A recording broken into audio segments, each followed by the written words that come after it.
You know what, Sam? What? It's time to extend Taylor Hall. Yes, it is.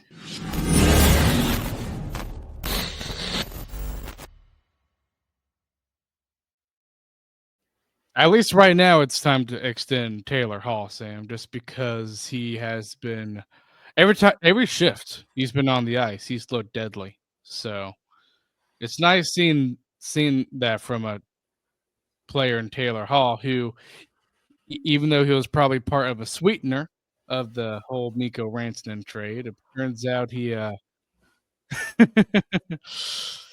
proven himself to be like, you know what? So I'm not just a sweetener for a trade. I'm going to be a part of the core here for a while. Yeah, and it looks like he is going to be part of the core and should be part of the core.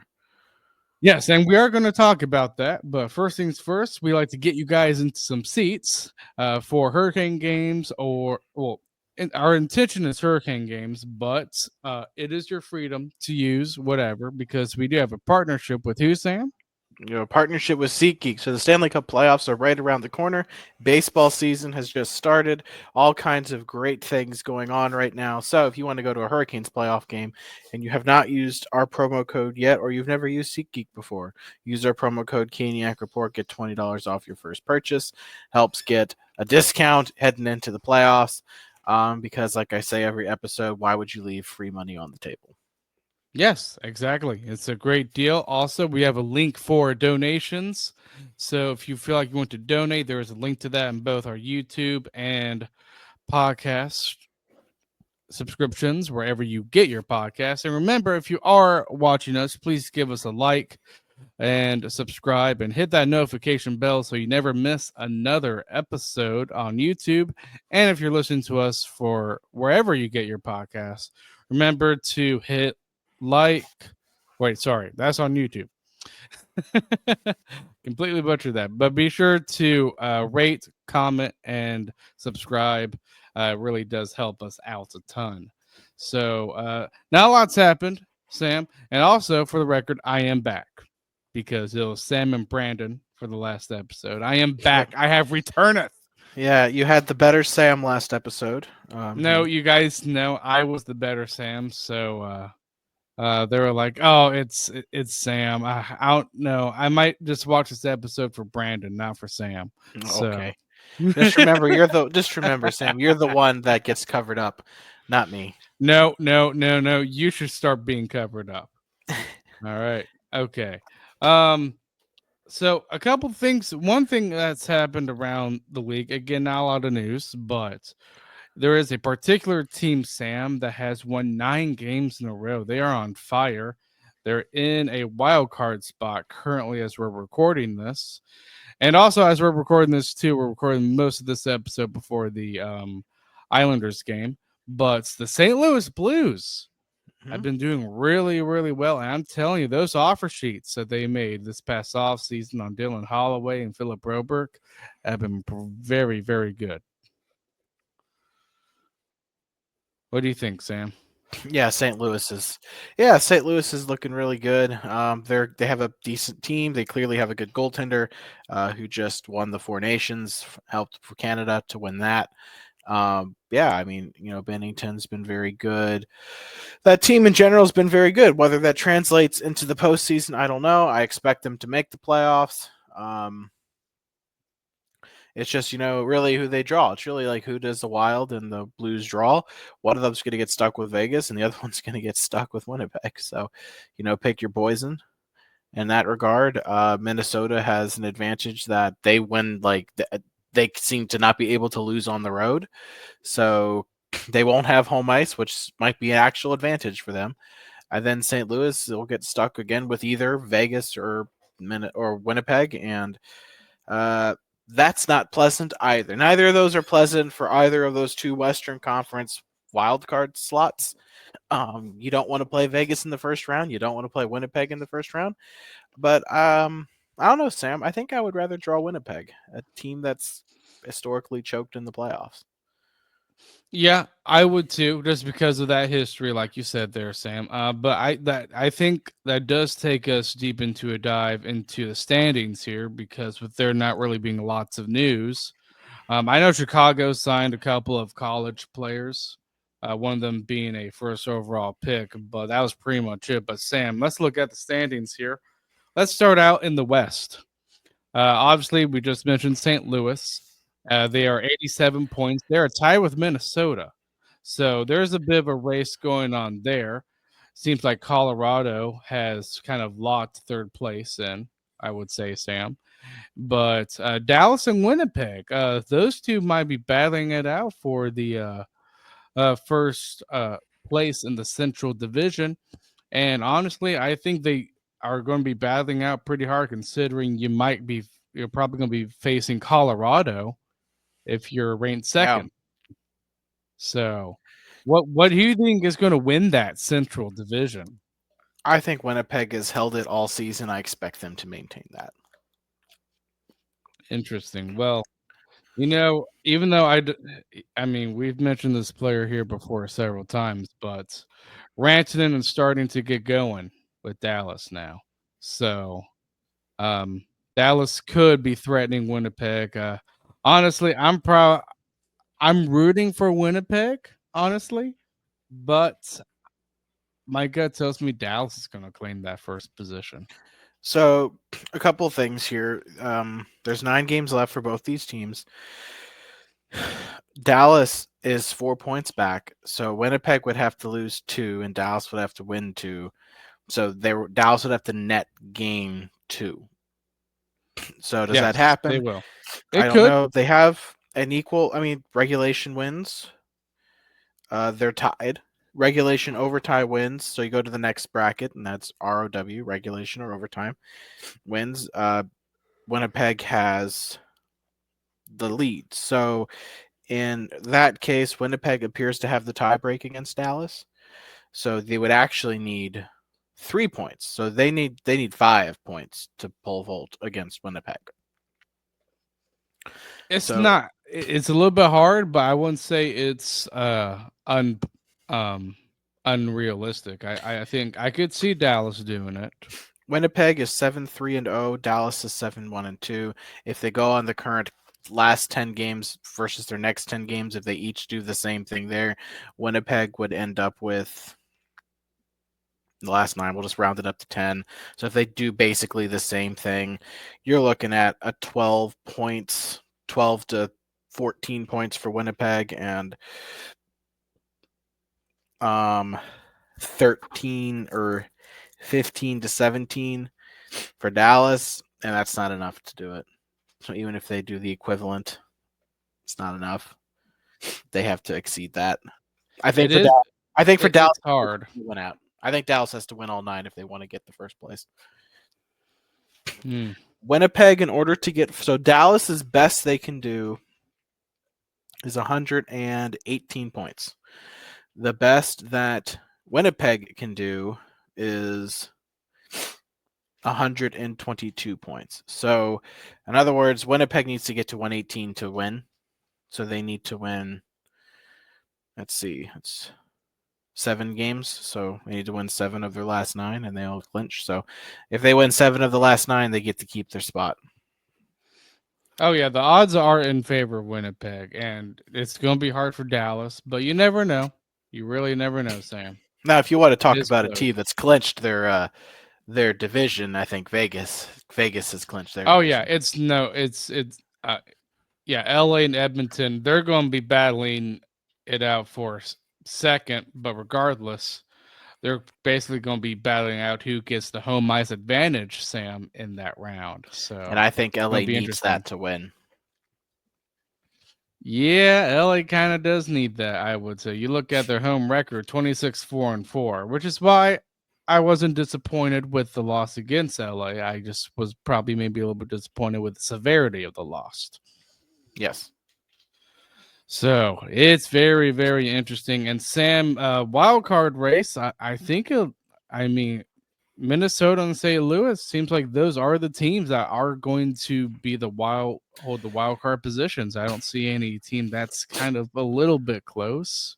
So Vancouver has 2 games in hand on St. Louis. That would give them 85 points. So Vancouver is still very much in it because of those games in hand.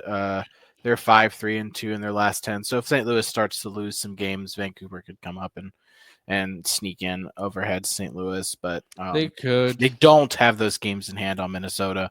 The Wild are 5-4-1. I think again for Minnesota, if they just keep winning at an every other game pace, they'll get in. I think Minnesota's the better of the two teams between Minnesota and St. Louis. Like if I'm I do too. Dallas, I'm like praying to God that Minnesota doesn't slip. Mainly because Minnesota on the road is 22-11-3, which is insane. Yeah, And it that's is like one of the insane. best. I think it's one of the best road. Like St. Louis and Winnipeg or Minnesota have like two of the best road records in the league. They do. Like I'm just looking at it. I don't think there's any other team. Winnipeg. So the only other team that's better on the road would be Washington. Toronto's pretty good on the road. They are 21-12-3. Yep.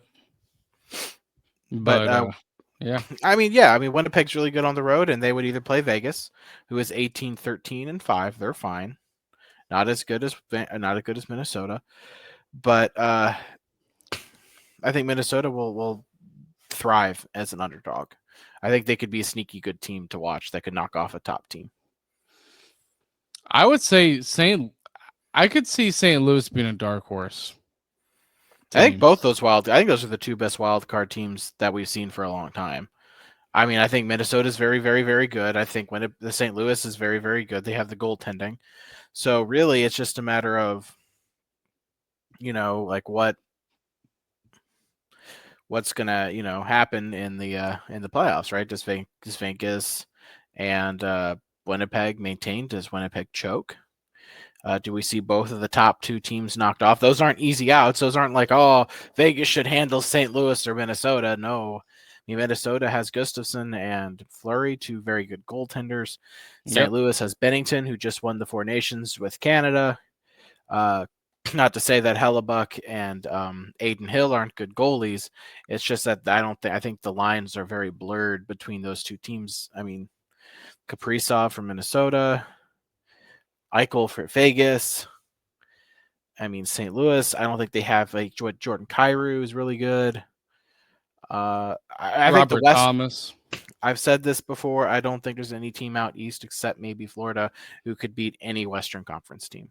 I think all of the Western Conference teams are better, save maybe St. Louis. I don't think St. Louis. I think St. Louis is the worst of all the Western Conference teams, mainly because I think their roster overall isn't as good.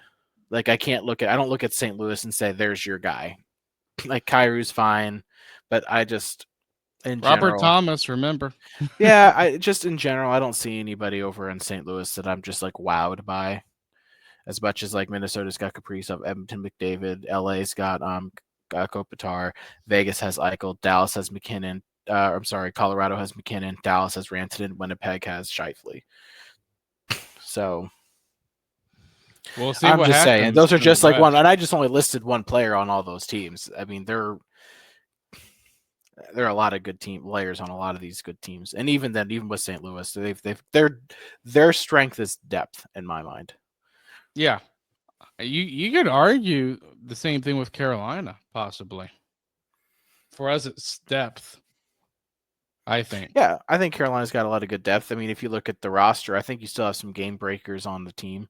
I mean, Aho, we've seen Aho take over games, and I think Jarvis has another level to get to, as well as Svetch and Blake. Really, we don't know to the extent that they're going to be, but it's just a matter of like seeing kind of what happens here. The East is a lot weaker, which I'm sure we'll get ready to talk about now. Yeah, so the East, the wild card race is really more interesting than the West because you have a lot more teams in the mix. You have Detroit, you have the Islanders, the Blue Jackets, Montreal, all still in it. And Sam, to me, what makes me a little bit happy is the fact that Boston is clearly out of even making the playoffs. Well, if you want to know something funny, because I think this is humorous. Mm-hmm. No Eastern Conference team has been eliminated from playoff contention. Like that is how like blurred the lines are between 10th place Buffalo and that second wild card spot. True, but Like it's still, insane. Like I'm not you saying look at the Buffalo's points though. No, I'm not saying Buffalo's going to make it or anything like that. I'm just saying like that's just how it shows that none of these teams are stepping up to be like mine. Because Yeah, right now, if the playoffs started today, the dreaded New York Rangers are a playoff team. yeah, I know. I don't want any New York team to be in the playoffs. I really don't. And we play a New York team today, which is big. That game Yep. matters. I'll explain why in just a second. But you have Detroit at 74, the Islanders at 74, the Jackets at 75, the Canadiens at 75, and the Rangers at 77. And I just want to point out here, of these teams, I believe the Rangers have the worst probability. And Because they here's played more why. games. Yep. Montreal's got 2 games in hand. Columbus has 2 games in hand. The Islanders have 2 games in hand, and the Red Wings have a game in hand. Yeah. So that matters a great deal.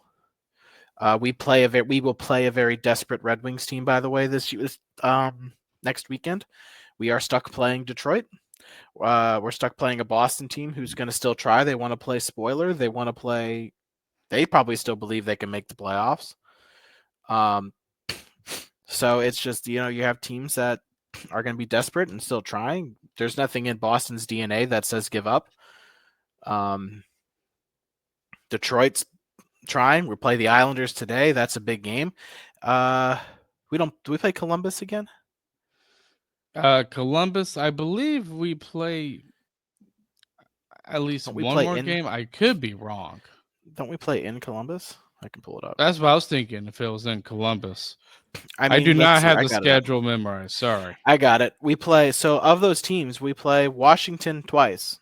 That doesn't matter. We play the Islanders today. Washington twice. Detroit, and Boston. Those are 2 teams that are still clawing. I think Boston less so, but Detroit's clawing. We play the Rangers at home. That's another desperate team. That's an important game for them. That's one of the last 4 games of the season. We play Toronto. That's an important game for the Leafs because they don't want to lose out on home ice for the first 2 rounds. And then we play Montreal and Ottawa. Ottawa might even pull both them out of wild card into a top 3. So, and then Montreal. So that matters. Like we play a lot of desperate teams who are clamoring for points. The only 2 that I think don't matter. I mean, if you look at the remaining games, the only 2 games that like really won't affect them at all is Washington. Yep. Mm-hmm. And maybe Buffalo. Depends on where they're looking for, what's going on at Buffalo. But really, Buffalo and those 2 Washington games. All that matters in those Washington games are whether Ovechkin breaks the record in one of them. More likely in the second than the first. Yeah. Well, you know what's interesting? That one Rangers game, Sam, if we win against the Rangers, that could be the determining factor if they make the playoffs or not, because it's Yeah, that we could. close. Yeah, we could be a team that puts a dagger in their playoff hopes. Yep. Which would be awesome. I hope we're that team. That'd be amazing. If not, they're going to be playing the Caps. And that's not something Washington's going to want. I No, they're promise you not. right now. Of all No. those teams, I promise you Washington's probably hoping to draw Columbus or Montreal. The Islanders wouldn't be that easy because that team's got a goaltender in Sorokin. And they play a grinding type of game. A game that the we know Caps don't want to play. Islanders. Yeah, we know Islanders game plan pretty well considering how often we played against them. Yep. I mean, it's insane. It's really, really insane where we're at, and I've actually miscalculated. Ottawa is pretty much solidly in wild card 1. They're not going to be able to pole vault Tampa, but that Atlantic division, Sam, that's close too. Tampa 91 points, Florida 91 points, Toronto 92 points.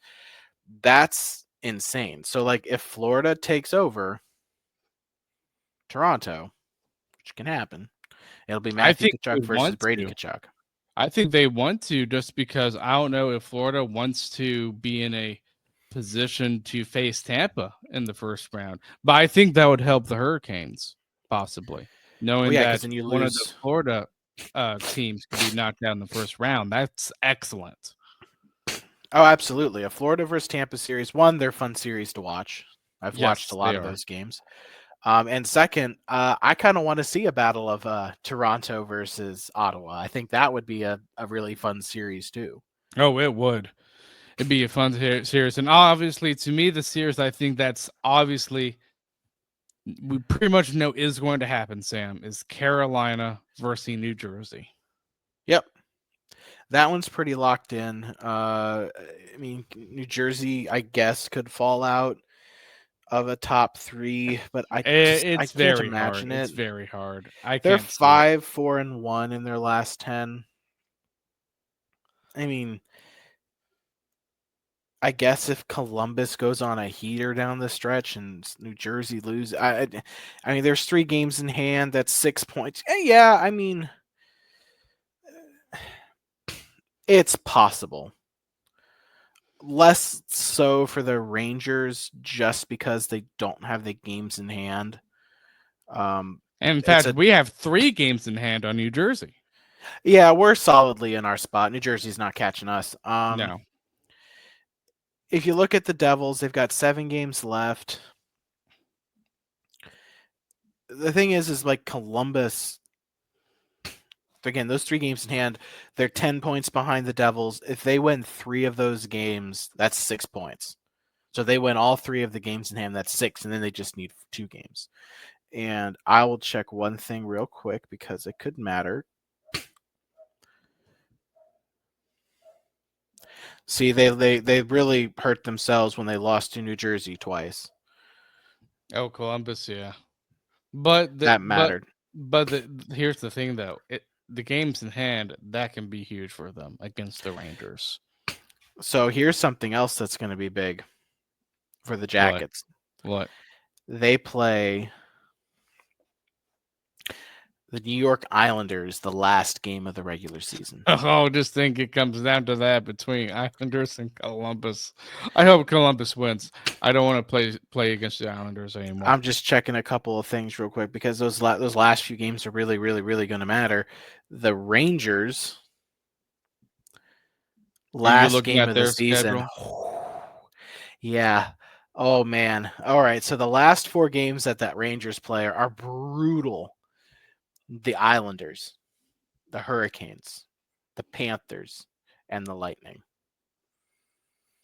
Yeah. Well, see, another thing too is they also play Tampa again earlier that week on Yep. Monday, and then they also play against New Jersey and Minnesota. So it's a Yeah. tough schedule for the Rangers. Very They're playing tough. basically all all playoff teams except for Philadelphia and the Islanders, but the Islanders are battling for a playoff, so they're just as desperate. It is a rough. I mean, they got to go. They got Yeah. to play Well, it's Minnesota at Sam. home. It'll be interesting. What's going to happen? Yeah, I mean, and the Rangers play Mhm. Minnesota at home, and Minnesota is really good on the road. So like that's a tough game. New Jersey's banged up, but it's a battle. It's a rivalry game. New Jersey's going to play really good that game. Tampa's a good team, and they got to play them twice. Carolina's a good team. Florida's a good team. I mean, it is the Rangers have the most. Not only do they have the worst odds because of math, they have the worst odds because that schedule is grueling. It is grueling. But we'll see how that goes, Sam. With the wild card races and also the top 3 uh, positions in the couple of the divisions. So we'll see. We'll see how it goes. Sam, let's talk a few things on the Hurricanes here. One, I decided to insert this in because I thought it was fun. But Sam, you got to meet one of the players, and I did. Jackson Blake. I got to meet Jackson Blake. That was pretty cool. He's a nice dude. It wasn't a crazy event, like popular event, I don't think, but it was fun. It was a cool thing. Um, He's coming on our podcast, right? I wish. Should have asked. Nice guy, like really nice guy. You can tell he's a young dude. He looks like he's a very much so a young dude. He makes us look old. Yeah, you're telling Sam. me. But I like him a lot. Jackson Blake's a great player, great guy, good sport. Everyone, he was really friendly and had a decent conversation with everyone. So Um, he did a good job. So good for him, doing an excellent job with that meet and greet. I'll try and keep an eye out if that place does another one. I'll share it with Yeah, our definitely. socials, and uh, it's pretty cool. It was a nice little venue that they utilized. A Harris Teeter who has a bar in there. Uh, it was fun. I really had a great time, and met some Hurricanes fans who were all pretty friendly there. Told a couple of them about the podcast, so hopefully they're listening now. And we'll keep an eye out on those events to happen again, I hope. Yes, we hope that there are multiple events for players that have meet and greets because I think it increases community relations. Obviously, with Raleigh, Apex, Cary, area, all that type of stuff. So, another thing too, Sam, I thought was interesting is down in the minors with Chicago, is we have a player that's in top 10 in goals scored, and that's Bradley Nadeau. The kid is only 19, Sam. Just kind of want to mention that because I thought that was Oh. very interesting. He's definitely going to be battling for a playoff spot for next year. Don't know if he's going to make it because there's going You to be mean a a lot of roster spot? players. Yeah, roster spot. Sorry. Um, yeah, I mean that's very true. I'm actually going to look at something real quick because I Okay. don't know this. AHL standings. Well, I doubt he's going to make a roster spot for this year, but No, no, no. he's I'm going to be looking. No, battling for next year. it's more like I want to see where the Chicago Wolves are sitting. Wow. What? So the Chicago Wolves are in fourth place in their division at 68 points. Grand Rapids Griffins have 70 points. So it looks like the Wolves are like 2 points away from clinching a playoff spot. Good for them.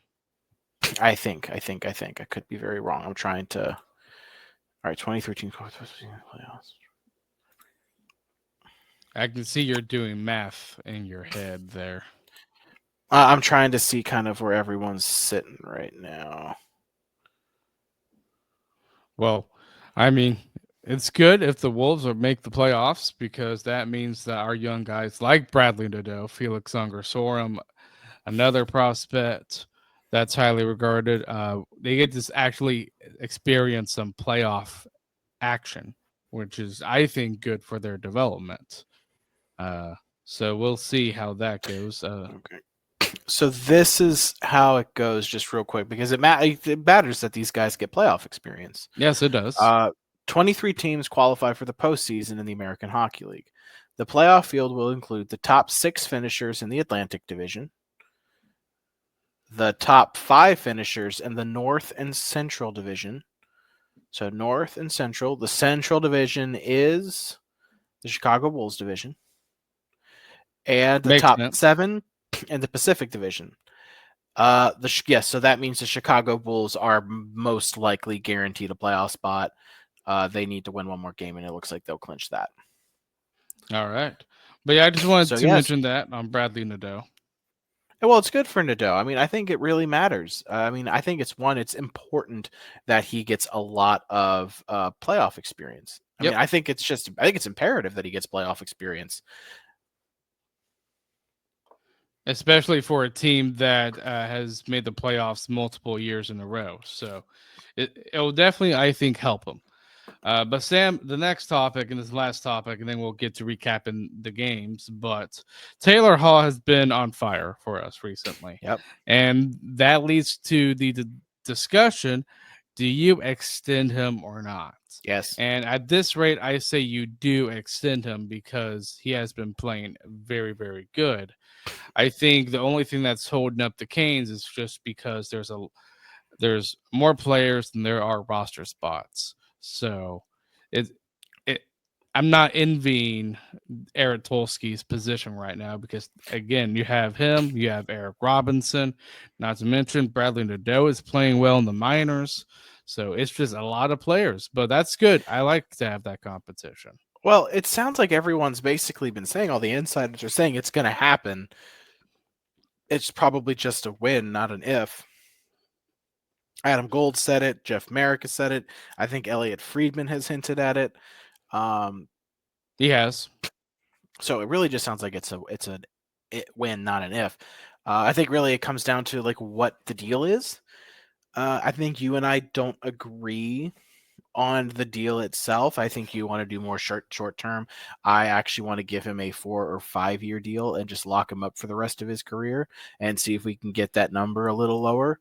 So if I could do a 4 by 2.5, 3 versus a 2 by 5, I would prefer that. Mm, Mainly because you're going to lock up a bottom, at the worst, best case, those first 2-3 years of a 5 year deal, or even a 4 year deal, he's going to be a top 6 player. Back end of that, he's going to be a bottom 6 player and a high end bottom 6 player. So I would rather lock him up for the rest of his career. Bring that AAV down a little bit because the cap's going to keep going up. So I mean, like I said, if I can get him to, 2 years by 5 is 10. If I do 5 years, 2 million, it's the same. So I'd I'd be rather spread willing it to. out I over 5 actually, years. I would be willing to do that if it meant to lower his cap. And I'm not So saying cap is a struggle for the Hurricanes because no, obviously this upcoming season they're going to have almost all the money in the world. But if you are going to give him pretty big serious money, I would say serious money is probably around like it starts around 3.5 to 4 million. As to me, serious money it goes, and I think if you do, I think it needs to be at the max. I say 3 years, just because of his age, because he's I'd be 33 willing to years go. old. I'd be willing to go 4 by 3 if I can get him down to 3. I'd do 4 years. Yeah, I could do 4 by 3 too. It's just when it comes Like I to said, if it's serious money, it's only for short term, not for long term. like if we're looking at it like we don't want to give him more than 10 million, I would try and split that over a 5 year increments instead of a 2 by 5. And I think that would be a risky move for him to sign a 2 year deal. My bet is he wants a long term deal. He probably wants 3 to 5 years. The team, my guess, is wanting to do somewhere between 2 to 4. So it's just whether or not we can come to that agreement somewhere maybe in the 3 year range. Yeah, and we do know Dundon. He does not like giving out long term deals to veteran No. players. He really doesn't. But I think Taylor Hall makes a lot of sense for this roster. One, I think he's a good veteran, and I think two, he would be a good mentor to some of these younger players like Bradley Yes, he Nadeau, would. right? And this is why. Again, this is going to upset some people, but again, it's reality is we don't have the roster spaces.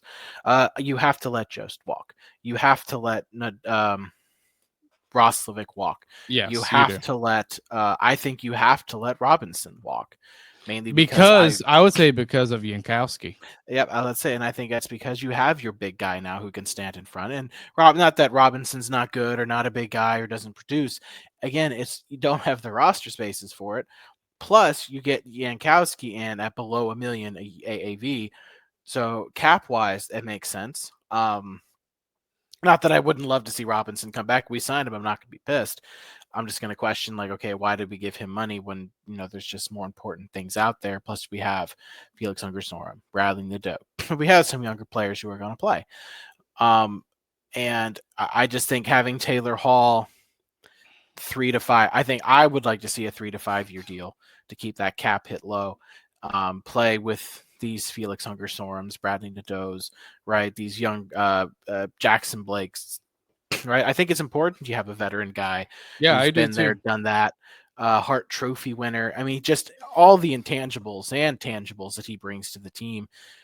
To me, you have to give him an extension. Well, I agree on the extension too. So at least you and I agree on that. It's just the term that we probably differ on just a bit.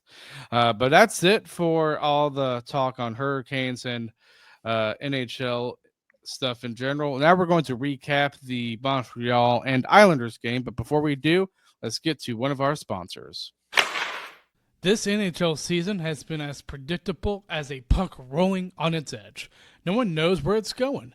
That just means there's time for your favorite team to figure things out, and games left for you to get in the action at DraftKings Sportsbook, an official sports betting partner of the NHL. It's super easy for first timers to get started. Try betting on something simple like picking a team to win. Go to the DraftKings Sportsbook app, select your team, and place your first bet. And if you are new to DraftKings, listen up. New customers bet $5 to get $150 in bonus bets instantly. Download the DraftKings Sportsbook app now and use code THPN. That's code THPN for new customers to get $150 in bonus bets instantly when you bet just $5.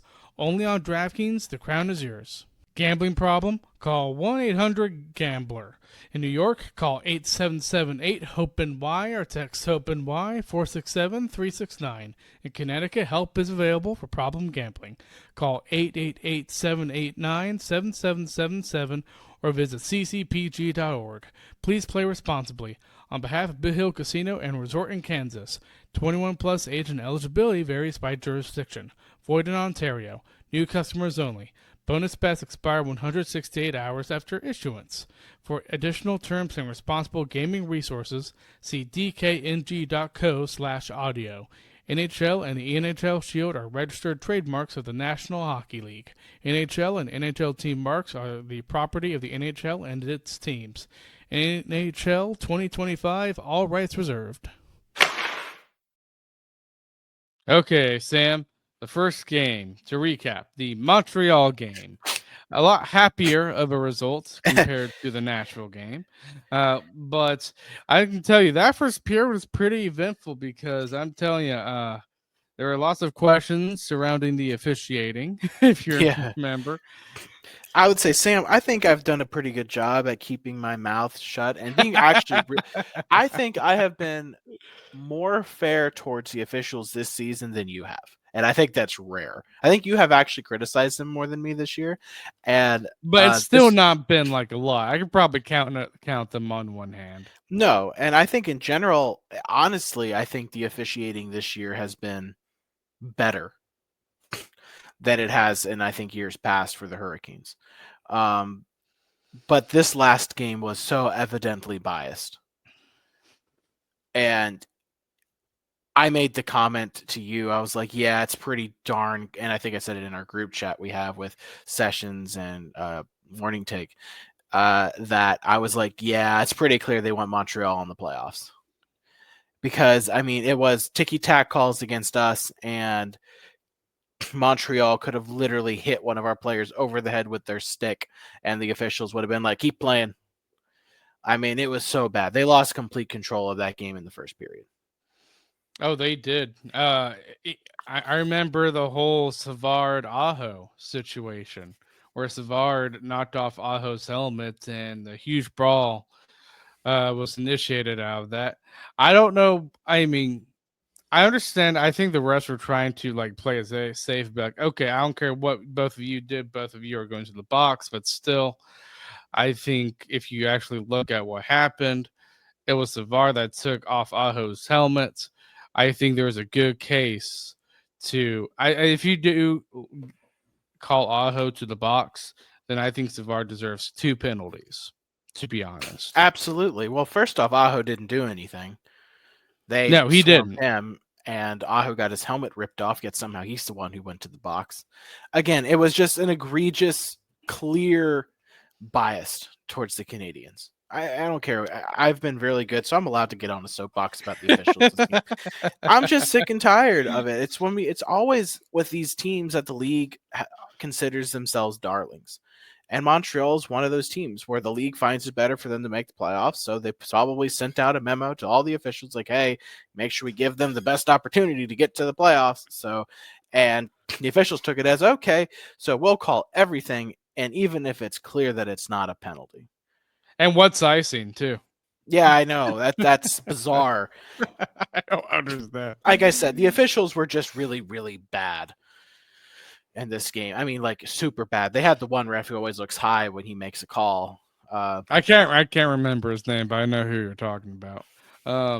But Sam, the scoring started really early. You had Anderson scoring from Montreal, and Anderson was in net. Sam, I don't really blame Anderson on that goal.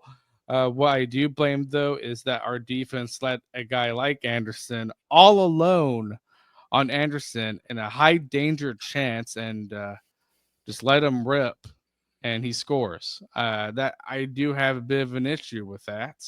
But Sam, we were It's able to TJ score. Luxmore. TJ Luxmore is the Yep. ref's name. Okay. But I did not like, I think that was a huge defensive breakdown right there. And that's part of why Anderson scored. Wouldn't you agree? Yeah, Anderson on Anderson crime. Yeah, I know. But then we scored pretty quickly back. I will give the Canes credit there. And they did get some fortune, Sam, because it went off a Montreal player and then. But it's Jackson Blake that Yep. scores. Jackson Blake with the 3-point. Not only did he score a goal, he had 2 assists in that game too. But we were in this position no thanks to the efforts of Dmitry Orlov. Yeah, I mean, I don't think Orlov's played bad, but we've seen how good he can be. So I'm just like, we can see better from him. So Well, I that's why think he's in not going to be back next year. no, he's not. But second period, Sam, that's when Carolina really started to get the goal scoring going because I thought in the first period, I thought Carolina was playing great. And in the second period, too. And they finally get awarded with the goals. You have Hall scoring again. And this is on the power play, Sam. Seems like our power play is starting to get going, which is really needed at this time when you're like just what a dozen games left before the start of the playoffs. So you need to start going now. So hopefully that our playoff performance right now can lead into the, or I would say carry over into the playoffs because it's starting to look good. Yeah, just again, Adam Gold said it. It's more like, if you can score a power play goal every other game and your penalty kill can keep up its consistency, I think you're fine. Your Oh, special I teams do are too. fine. You can't lose special teams. That's the big thing. No, you need to tie it or win it. And right now, Carolina is probably in a position to be a little bit closer to the tie side Yeah. of things. Mm-hmm. But honestly, as long as your penalty kill stays elite, you can get a power play goal every other game. I think you're going to be okay. Yes, I do too. And Sam Hall, my gosh, great snipe from Hall, from a great pass from Blake, and Jarvis kind of helped with that transition play of just passing the Yep. puck to a Hall there. So just a great goal. And then Sam, a 2-on-1 ensures between Jarvis and Aho. And Sam, we've seen 2-on-1s before with Aho and Jarvis, and they have not scored on it. But this time they're like, no, we're going to score. And it's a brilliant goal from Aho from a pass from Jarvis. Yep. I was so happy to see that a 2-on-1 with Aho and Jarvis actually scored. Yeah, I know. Look, that's what you need. You need your top guys to get going and to be ready for playoff time. And that's what this game was. It was your top guys performing. Blake, Jarvis, all having a very good game. Yes, definitely. And this is also the game where we saw the return of Svechnikov, Sam. And in the third period, on an empty net, Svechnikov scores off of his hand, which is funny because he basically just bats the puck into the net. But Carolina wins 4-1 against Montreal. And Sam, you ready to recap the Islanders game? Yeah, I think it's time, and we might have some news after this. So, real quick before we get to that, because Sam and I are getting ready to head to the game. If the Montreal Canadiens lose today, and as of recording this in this very second, that game is a 3-2 Canadiens victory with 9 minutes left. So, if Montreal wins, this is irrelevant. But if Montreal can lose, if Florida pulls it out and wins that game, and Carolina wins, the Carolina Hurricanes will clinch a playoff spot. Yes, they will. So we'll see what happens. Yes, we will. Wow, Sam, the Islanders game. That was one of those games where goaltending didn't really matter because both goalies were not good. No, goaltending didn't matter, and the Carolina Hurricanes did win, as I said before, talking about some clinching scenarios. The Hurricanes won, but Montreal also won. So Carolina was not able to clinch a playoff spot today, but they can do it against Capitals on Wednesday. Yes, they can. So it's really coming down to the wire. I mean, we know they're going to make the playoffs, but it'll be made official very, very soon, as soon as the Caps game. But Sam, in the first period, we wasted no time. It's Mark Yankowski scoring from Robinson and Jost. And Sam, I'm telling you, Robinson and Yankowski, Yep. they're I like the chemistry they have there, which makes you wonder if a player like maybe Rozovic comes out because of the chemistry there. Because remember, there's still Carrier that could draw back in. Yeah, I mean, it's Roslovic is streaky. He really hasn't had the. I really thought he might get to 30 this year because of how he started, and Yeah, he's he just kind of started fallen great. off. Yeah, he has. I listen. I'm not really surprised. I never thought as Rozovic as a top 6 type of guy. I think he's a top 9, but he's not Yeah. top 6. But it does make you wonder with the chemistry between Robinson and Yankowski, a big, 2 big guys. It does make you wonder if Rozovic is going to be that guy that's going to be the odd man out. And also, you have another guy too that could potentially be benched, but he scores too, and that's Logan Stankoven from a great pass from Martin. It's kind of off of the Islanders goalie, because what's weird is Sorokin didn't play. It was Hoberg that played. Yep. Yeah, well, for the Sorokin played Islanders. last night, I believe. He did? Okay, so that's why they put in Hoberg. And Varlamov is hurt. So, Correct. but we did have a bit of a scare there in the first period, Sam. I mean, we were up 2-0. Things were great. And then you had Pierre Engvall scoring and Kyle Palmieri scoring, and the Palmieri goal was on the power play. And Sam, honestly, both goals I did not like on Kochetkov. The first one was a 2-on-1 chance. It went right through the legs of Kochetkov. The second one, I mean, was there some luck involved? Yes, but it also hit off of Kochetkov's, I believe, shoulder and in.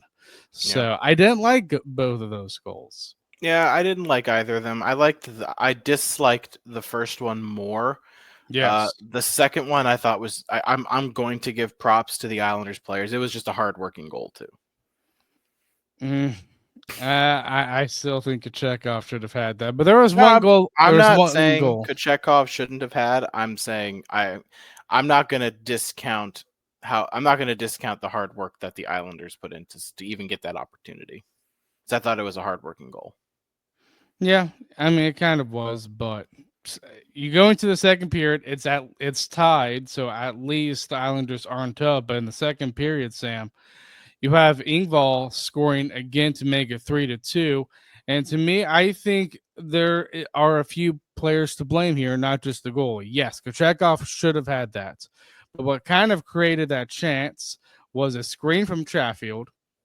And I think also Orlov, too, cheated a bit, too. So I didn't think Orlov had a good game. I didn't think Burns had a good game. In fact, the last Islanders goal was Lee. And I don't blame. That's the one goal I would say I don't blame Kochetkov on, because Burns was right there on Lee. I'm like, what are you doing? You gotta defend Lee. He didn't do that. No, he didn't. It was just he kind of just was just standing. I don't even know what he was doing. He was just kind of taking up space on the ice because he didn't really react until like half a second too late, and he didn't seem to know where the puck was or his player was. It was a bad look all around. Yes, it was. But eventually, Sam, we got the first. The first line was really going tonight, and it really showed in the second period. You had Aho scoring, power play goal. It was, Ghost up top, passing it to Aho for the one timer, and Aho scores on that one timer. So great goal. Yep. And then, Sam, it was Chatfield that committed a double minor high stick. There's another high stick he made. I think before this game, it might have been the previous game, but it was the previous game against Nash. Well, no.